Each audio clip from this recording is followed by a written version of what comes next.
Hello అండి అందరికీ welcome to my channel. మేమంతా సింహాచలం స్వామివారి గిరి ప్రదర్శనకు వచ్చాము. చాలా అంటే చాలా ఉత్సాహంతో వచ్చాము.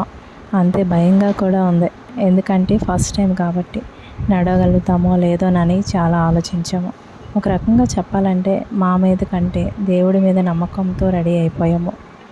ముందుగా కొబ్బరికాయ కొట్టి స్టార్ట్ అయ్యాము.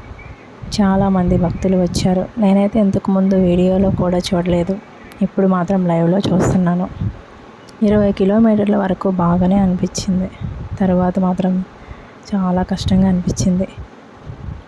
మధ్య మధ్యలో ఫ్రూట్స్, టీ, టిఫిన్స్, స్నాక్స్ అలాగే మెడిసిన్ కూడా అందించారు. నైట్ 6కి స్టార్ట్ చేసి మార్నింగ్ 7:30కి చేరుకున్నాము. చివరకు మళ్ళీ కొబ్బరికాయ కొట్టి ముగించేసాం. చివరిలో ఒక్క మాట, వీడియోకి వాయిస్ ఇవ్వడం ఫస్ట్ టైం. నచ్చితే ప్లీజ్ సపోర్ట్ చేయండి. బాయ్.